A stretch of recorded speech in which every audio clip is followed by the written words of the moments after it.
464. Let love of God manifest within, work ceases concomitantly.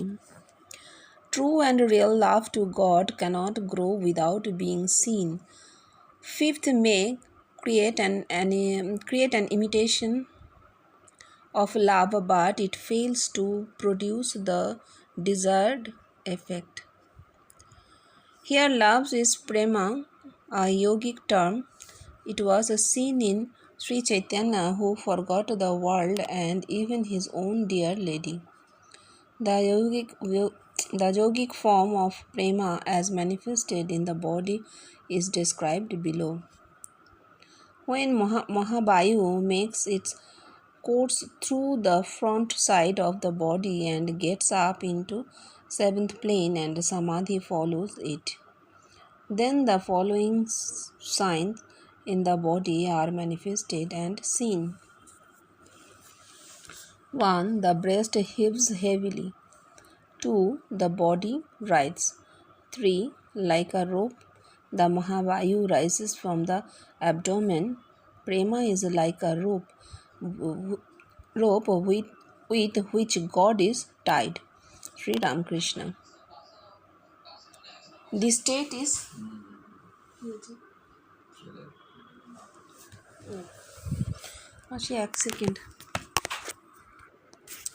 This state is visible even to those men who sit near the attainer of prema. Furthermore, whenever the attainer will like to have this state, it will come upon him and will be seen by others. বলছেন ঈশ্বরে যদি প্রেম হয় তাহলে সে কর্মহীন হয়ে যাবে, কর্ম তাকে ছেড়ে যাবে। যদি কারোর ঈশ্বরের প্রতি প্রেম হয় তাহলে কর্ম তাকে ছেড়ে যাবে। উনি বলছেন এর অর্থ কি? প্রকৃত প্রেম, ঈশ্বরের প্রকৃত ভালোবাসা তাকে না দেখলে হবে না, না দেখলে ঈশ্বরের প্রতি ভালোবাসা জন্মাবে না। শুধু বিশ্বাস একটা নকল, একটা কাল্পনিক ভালোবাসার সৃষ্টি করতে পারে, কিন্তু সে তো কল্পনা, তা থেকে সঠিক জায়গায় পৌঁছানো যাবে না, ডিজায়ার্ড এফেক্ট পাওয়া যাবে না, যা চাইছি তা পাওয়া যাবে না। এখানে ভালোবাসা হলো প্রেম। প্রেম কিন্তু একটা যৌগিক শব্দ, অদ্ভুত কথা বলছেন। যোগজ শব্দ হচ্ছে প্রেম। প্রেম ব্যবহারিক জীবনে হয় না, প্রেম একেবারেই আত্মিক জীবনের শব্দ, অবস্থা। দেখতে পাওয়া যায়, প্রেমকে দেখতে পাওয়া যায়। শ্রী চৈতন্য জগৎ ভুল হয়ে যেত, দেহ যে এত প্রিয় তাও ভুল হয়ে যেত এই প্রেম যখন তার দেহে বর্তাত। এবার বলছেন প্রেমের যোগজ অনুভূতি কেমন? শরীরে প্রকাশ হবে। তো যোগের অনুভূতি শরীরে প্রকাশ হবে। প্রেমের শরীরে প্রকাশটা কিরকম? যখন মহাবায়ু সামনে দিক দিয়ে, পেছন দিক দিয়ে আমরা জানি শিরদাঁড়া দিয়ে প্রাণ শক্তি ওঠে, কিন্তু মহাবায়ু ওঠে সামনে দিক দিয়ে, তলপেট দিয়ে উঠে সোজা সপ্তভূমিতে যায় এবং সমাধি হয়। এই মহাবায়ু যখন সামনের দিক দিয়ে উঠে সপ্তভূমিতে গিয়ে সমাধি হয়, তার কিছু কিছু চিহ্ন শরীরে দেখতে পাওয়া যায়। সেটা কিরকম?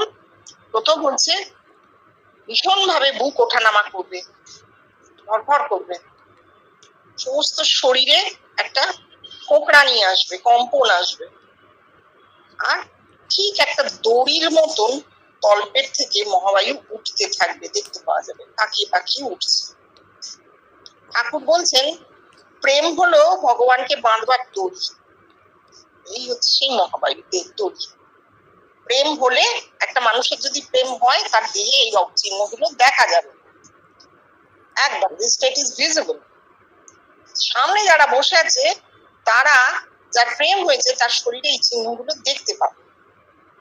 শুধু তাই নয়, যখনই তার সামনে এই কথাগুলো বলা হবে সঙ্গে সঙ্গে দেখতে পাওয়া যাবে তার এই অবস্থাগুলো হচ্ছে। অ্যাটেনার will like to have this, মানে তিনি যদি মনে করেন যে দেখাবো এমন করে মহাবায়ু ওঠে, তিনি সঙ্গে সঙ্গে দেখিয়ে দিতে পারেন, কারণ তার দেহে প্রেম স্থিতি লাভ করেছে। প্রেম হলো একটি যোগজ অবস্থা। 465. Fettered one is Jeev, and freed from fettered is Shiv. A fettered man is Jeev, and this very man, when freed from fetters, is Shiv. Every ordinary man is a Jeev. Who is this Shiv? Thakur, while in a boat passing by the bathing platform of Manikarnika, name of the bathing platform of the Ganges in Varanasi, saw Shiva standing on the river with all the graveness of the world. The image slowly came and merged in Thakur. Is this Shiva? No. It is but a reflection of the causal body of Thakur. This causal body within cast his reflection on the eyes in the river bank, and so Shiva was seen by him. Nobody else on the bank or in the boat saw Shiva. This form বলে নিন একটু। বলছেন পাশবদ্ধ জীব, পাশ মুক্ত Shiva. Foetal হচ্ছে পাশ, অষ্টপাশ। পাশবদ্ধ জীব, পাশ মুক্ত শিব। যে মানুষটার পাশে বদ্ধ, অষ্টপাশে বদ্ধ সে জীব, আর যখন সেই মানুষটাই পাশ মুক্ত হয়ে যাচ্ছে সে শিবে পরিণত হচ্ছে, জীব শিবে পরিণত হচ্ছে। প্রতিটি সাধারণ মানুষ জীব, তাহলে শিবকে ঠাকুর বলছেন যে স্নানঘাট দিয়ে, মণিকর্ণিকার স্নানঘাট দিয়ে যখন তিনি নৌকো করে যাচ্ছিলেন, তখন তিনি দেখছিলেন বেনারসে, তখন তিনি দেখছিলেন শিব সেই ঘাটে দাঁড়িয়ে আছে, গম্ভীর রূপী Shiva, with all the graveness of the world, জগতের সমস্ত গম্ভীর নিয়ে শিব কাশীর মণিকর্ণিকা ঘাটে দাঁড়িয়ে আছেন, ঠাকুর নৌকো থেকে দেখতে পাচ্ছেন। ধীরে ধীরে সেই ছবিটা এগিয়ে আসতে লাগলো আর ঠাকুরের দেহে মিশে গেল। একে কি শিব বলবো? না, বলবো না। শিবত্ব থেকে শিব, এই শিব তো প্রতিমা, মূর্তি, বিগ্রহ। এ হচ্ছে ঠাকুরের কারণ শরীরের প্রতিবিম্ব, ষষ্ঠ ভূমির দর্শন।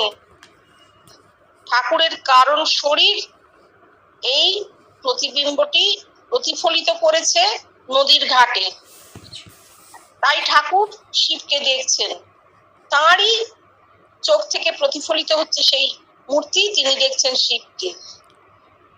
প্রমাণ আর তো কেউ দেখতে পায়নি, নৌকোর আর তো কেউ দেখতে পায়নি শিবকে, সুতরাং এই শিব কাল্পনিক।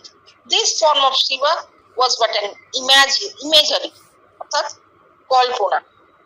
ইমাজিনারি নয়, ইমেজারি, মানে প্রতিবিম্ব সৃষ্টি হয়েছে, প্রতিমা, ষষ্ঠ ভূমির দর্শন। তারপর পড়ো। This form of Shiv was but an imagery.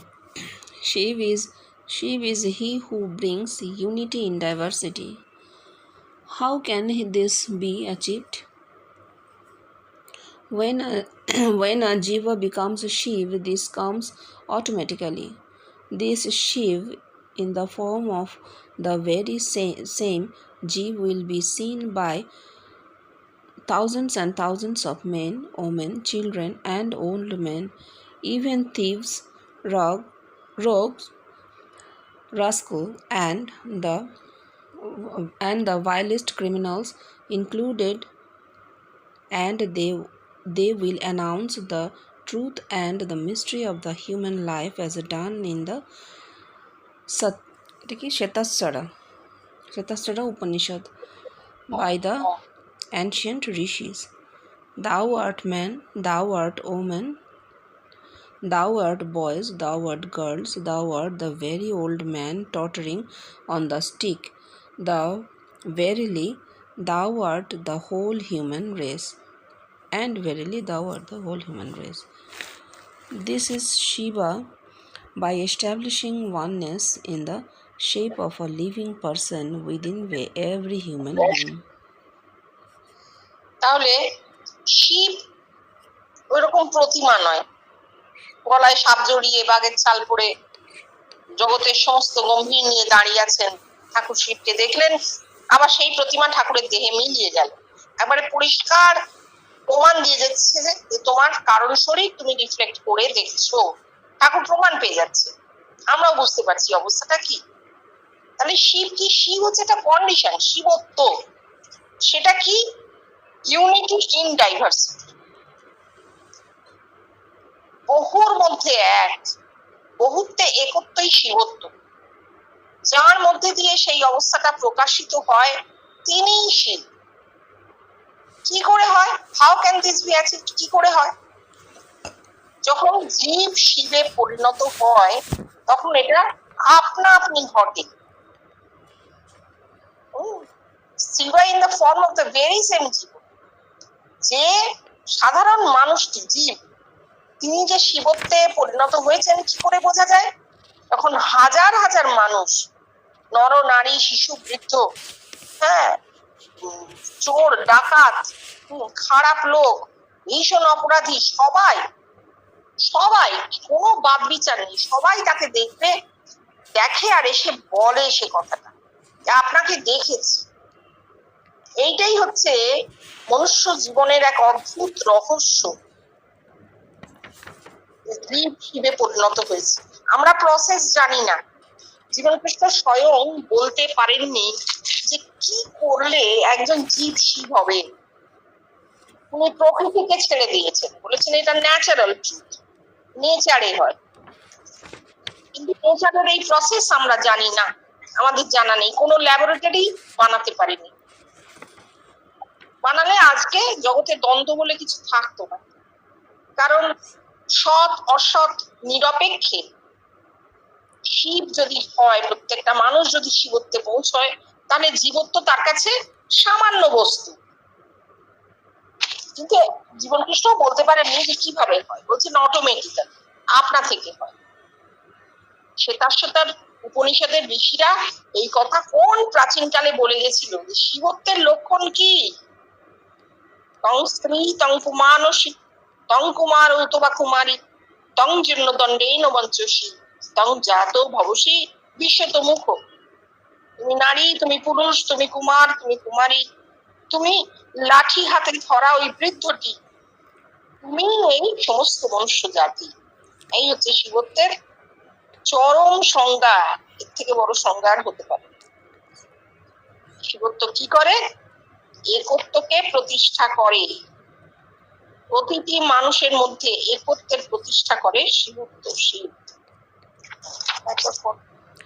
It exceeds the practical Vedanta as pointed out by Swami Vivekananda. Read the dialogue between the disciple and Swamiji in volume 7, page 161 of his complete works, Mayavati edition. Truth is one. It concerns the human race, and its proof will be borne by them.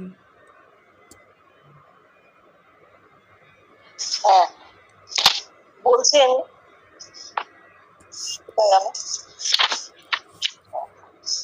Practical Vedanta, একেই বলা হচ্ছে, স্বামীজি একেই বলেছেন practical Vedanta.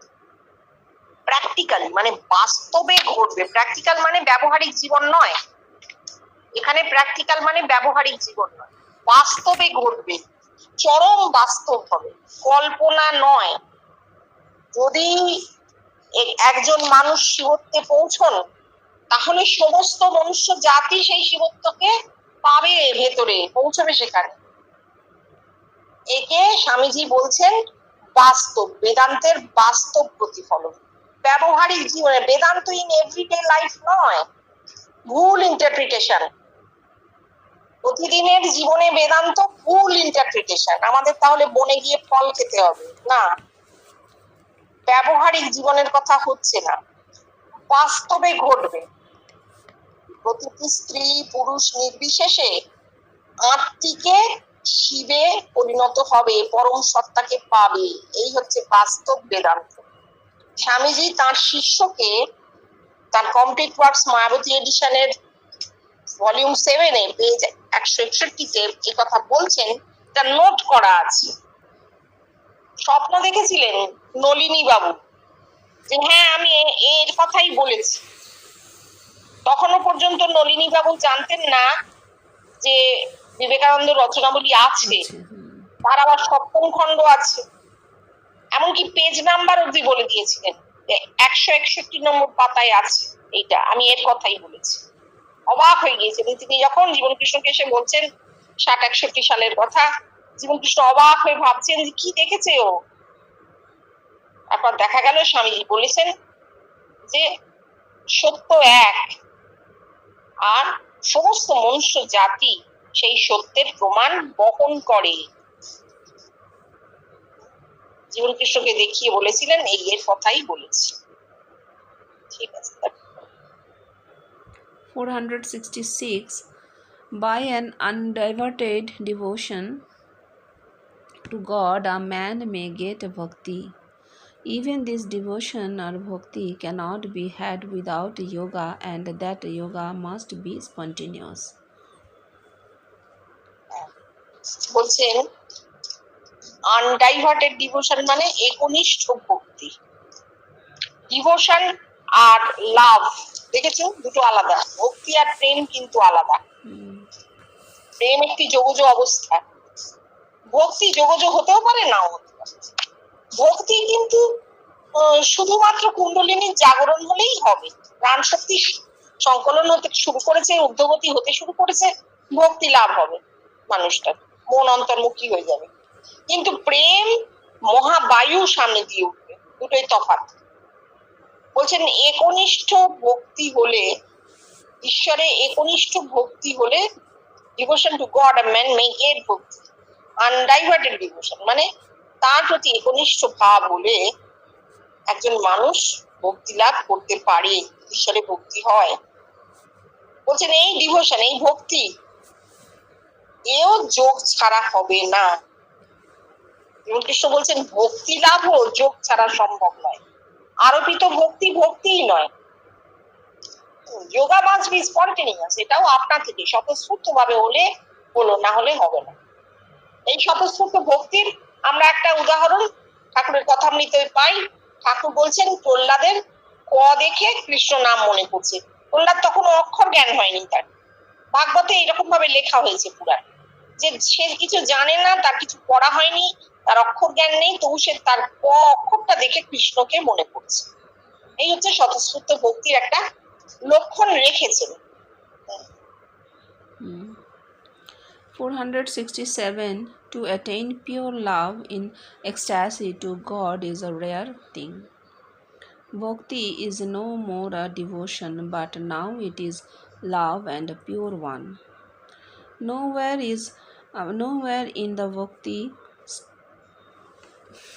Bhakti Shastras, that is, in the scripture dealing with devotion to and love of God, pure love, has been properly described. Only the popular idea and imagination had been set forth. By Mahayoga, pure love can be asserted by transforming others into one's own self in the spiritual world. A man becomes God. God is love. This love asserts itself by transforming in the spiritual world within any and every man by placing his own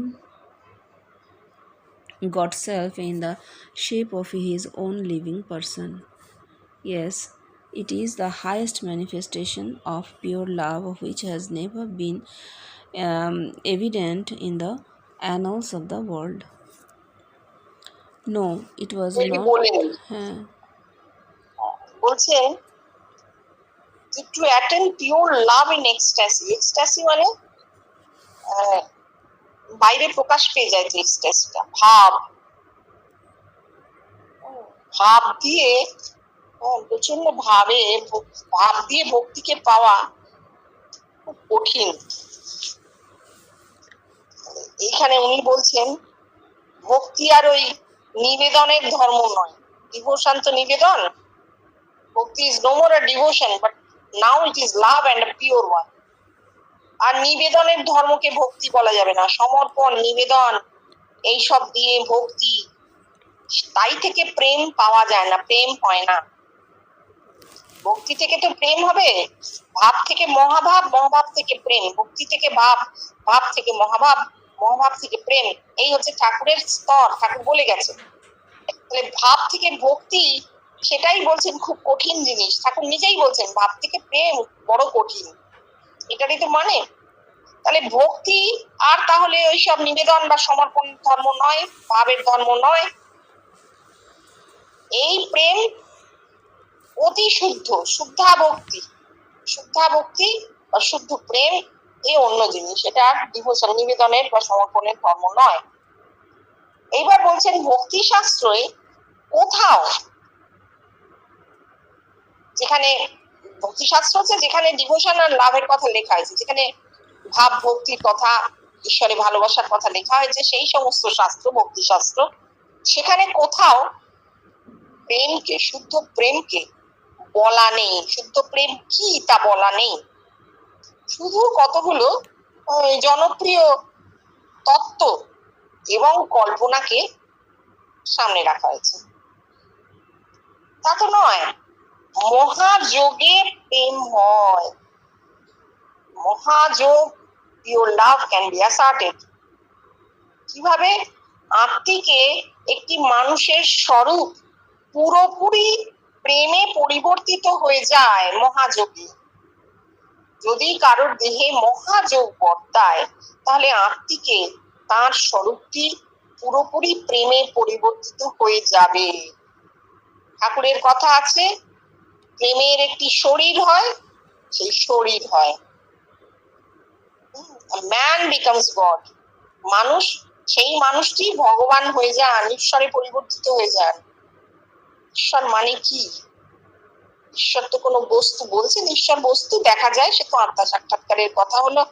কিন্তু এইখানে যখন আমরা বিশ্বব্যাপীত্বের নামছি, বিশ্বব্যাপীত্বের কথা বলছেন উনি, সেখানে আমরা কি জানি? ঈশ্বর হলেন প্রেম, ঈশ্বর হলেন শুধুই গভীর ভালোবাসা। God is love.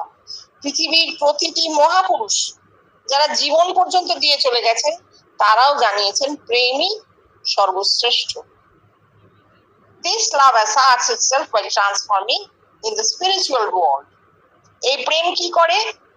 সমানে আত্মিকে, মানুষকে বদলে দিতে থাকে। কিভাবে? নিজের স্বরূপ দিয়ে। যে যার প্রেম হয়েছে তিনি কি করবেন? জগতের সমস্ত মানুষের মধ্যে তার স্বরূপকে ফুটিয়ে তুলবেন। কি তিনি নিজে ইচ্ছে করে করবেন? না, আপনা থেকে হবে। তিনি জানতে পারবেন না, মানুষ এসে তাকে বলবে আপনাকে দেখেছি। এই তিনি জানতে পারছেন যে এই মানুষটির স্বরূপ তার রূপে পরিবর্তিত হয়েছে। কেন? তার প্রেম হয়েছে বলে তিনি জগৎকে তার রূপে পরিবর্তিত করে ফেলছেন।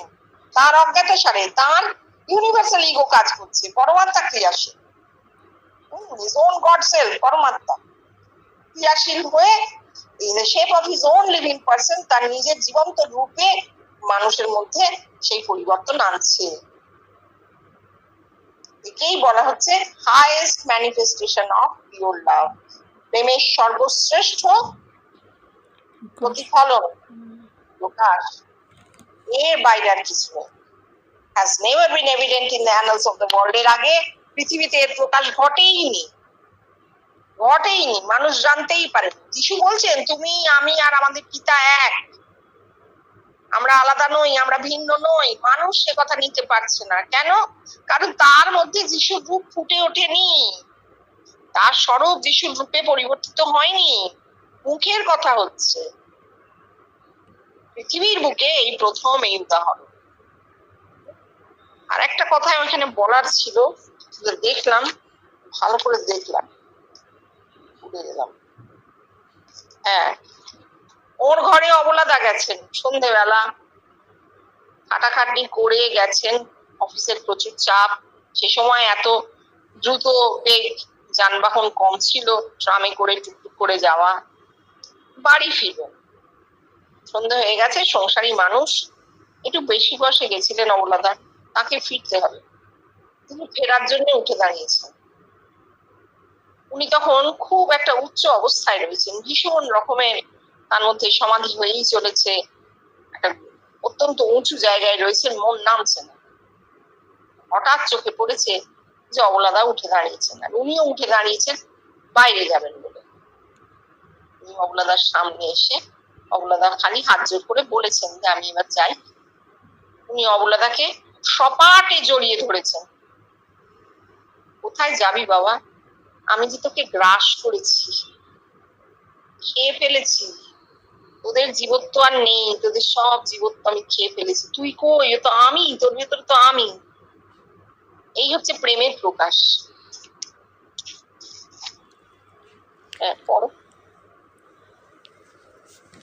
No, it was not established by any of the past teachers of the world, such as Zoroaster, Moses, Buddha, down to Ramakrishna. Only it was announced in the ancient era of India. I am one, but I shall be many. Though the announcement was made, but it was left unrealized and unproved.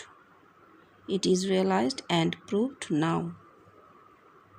হ্যাঁ, বলা হয়েছে, এই কথাগুলো বলা হয়েছে, কিন্তু এর প্রমাণ পাওয়া যায়নি। জরথ্রষ্ট, মোজেস, বুদ্ধ, এমনকি ঠাকুর পর্যন্ত নেমে আসলেও আমরা দেখবো যে সমস্ত আচার্যরা এসেছেন জগতের বুকে ঈশ্বরের কথা বলবার জন্য, মানুষকে শোনানোর জন্য, কারোর মধ্যে এই প্রেম ফোটেনি, প্রেমের প্রকাশ হয়নি এইভাবে।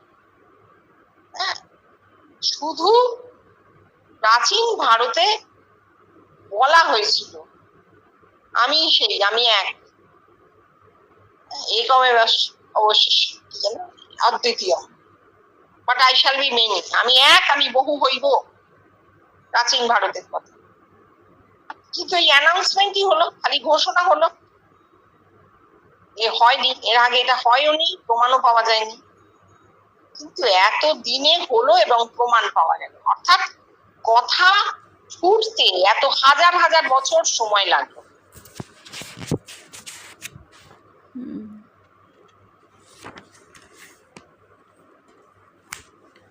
468.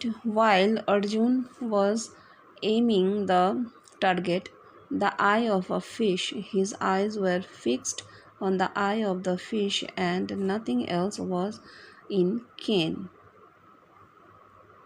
It is an instance of yoga taken from the great epic Mahabharata. To shoot an arrow means the motion of the life power, namely Kundalini, which shoots up in the cerebrum like an arrow when she is awakened. Target is the center of the eyebrows. Eye is the third eye lying latent beneath the eyebrow. It must be opened. Fish is the symbol of Atma. Arjun যখন মাছের চোখে লক্ষ্য স্থির করেছিল, তখন তার চোখটি ওই মাছের চোখের উপরেই স্থির হয়েছিল, অন্য কোনো দিকে তার কোনো হুঁশ ছিল না। এই কথাটা ঠাকুর বলছেন একেবারে রূপক, ঠাকুরের কথার যোগাঙ্গ। ঠাকুর বলছেন মর্মার্থটা লও। যোগাঙ্গ কি? এটা মহাভারত থেকে নেওয়া একটা দৃশ্য। ঠাকুর বলছেন শুট অ্যান অ্যারো, লক্ষ্য ভেদ করা, তীর দিয়ে লক্ষ্য ভেদ করা। এটা কি? প্রাণ শক্তির গতি, ঊর্ধ্বগতি। কুণ্ডলিনী টপ করে সোজা সহস্রারে পৌঁছে যায়, ঠিক তীরের মতন শুট আপ করে সহস্রারের দিকে। যে মুহূর্তে কুণ্ডলিনী জাগলেন, সেই মুহূর্তে প্রাণ শক্তি একটা তীরের মতন সহস্রারের দিকে ছুটে যায়। টার্গেট, লক্ষ্য কি? দুটো ভ্রুর মাঝখানে, is the centre of the eyebrow. এখান দিয়ে হতে হবে, গতিটা এখান দিয়ে ঢুকে যাবে, প্রাণ শক্তিকে এখান দিয়ে ঢুকতে হবে। আর আই কি, চোখ, থার্ড আই, জ্ঞান নেত্র।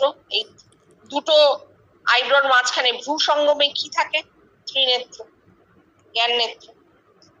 এইখানে এই এই যে চোখটা, এটা বাইরের দিকে নয়, এই চোখটা ভেতরে খোলে। প্রাণশক্তি গিয়ে এই চোখটাকে আগে জাগিয়ে দেবে, ভেতরে খুলে দেবে। এই চোখ বন্ধ আছে, ভেতরে খুলে দেবে। এই চোখের দৃষ্টি বাইরে পড়ে না। আর ফিশ কি, আত্মা। মাছ হচ্ছে আত্মার প্রতীক। এইখান দিয়ে প্রাণশক্তি সোজা চলে যাবে সপ্তম ভূমিতে, আত্মার সাক্ষাৎকার হবে।